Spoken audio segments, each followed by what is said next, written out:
Good morning, everybody. It's the Diva D. It's Friday. So it's time for the Friday rant. Now, there have been so many things that I can just unpack for this week. But let's start off by happy Juneteenth. Power to the people. It is my page will be black and black today, so just understand, as my mother would say, if you don't like it, just switch off. Just switch off. Let's start off with your governor, Ron DeSantis. So we're going back to school at full capacity. We just opening stuff up, but meanwhile, coronavirus cases are just on the rise. But good luck. I had the opportunity this week to teach a class that had just five students in the class. Didn't even last more than 30 minutes before they start coming together. So you want to pack a classroom like that? We'll talk about that on Sunday. So stay tuned. This week, I have started to, and look, by the way, I haven't had to delete anybody because they just started unfriending me. But it's sad. Let me tell you why. Because this week, I think I want to call this week the Great Awakening. And the first stage of awakening is denial. Because the whole world is seeing now how America treats its people of color.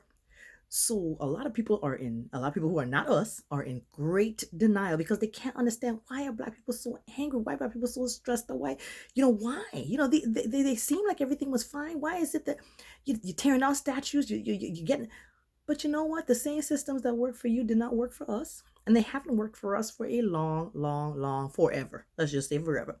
So the denial is that, now you have to look at yourself in the mirror and realize that, wow, this, I can't believe it. I really am a closet racist. Yes, you are. So, it is painful.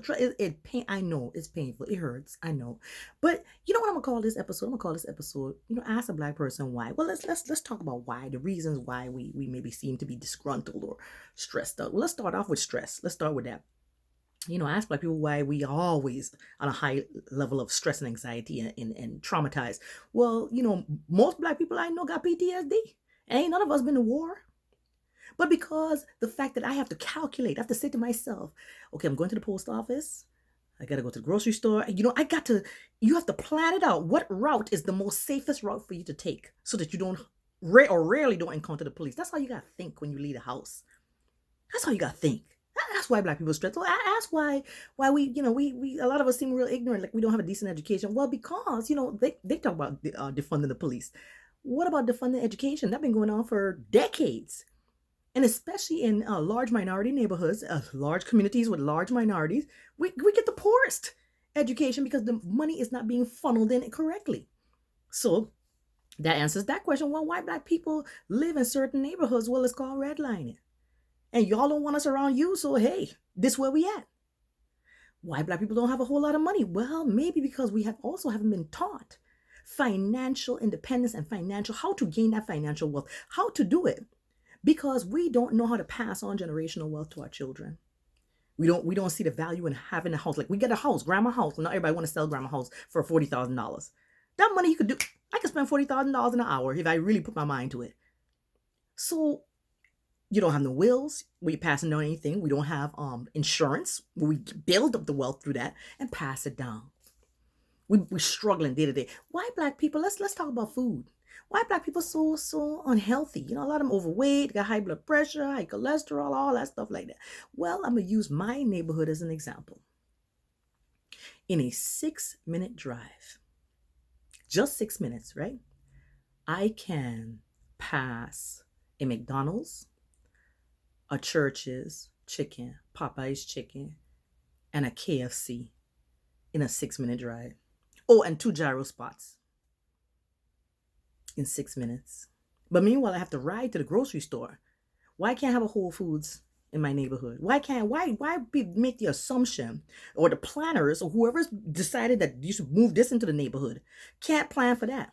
You really don't think black people eat well? I know plenty of black people. And you think about it. Think about the older black people who have been told by the doctor to eat better. But this is what they got in their neighborhoods. Why black people, so angry? I mean, I thought they were just, happy-go-lucky. I mean, they play great songs and listen to wonderful music and all, they do all this stuff. Well, our music was born of pain, Our music came from the blues, from and jazz. That music came from pain and suffering. You remember the year Eminem won for best rapper? Let me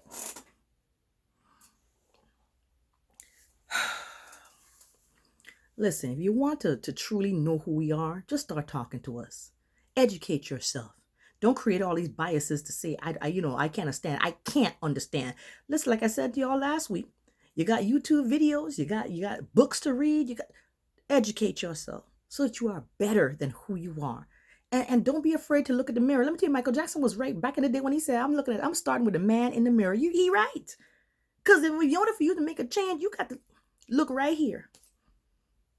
And that's all I got. I want all of y'all, white, black, Hispanic, everybody, trying to have a blacknificent day because today is Juneteenth and my page going to be filled with it.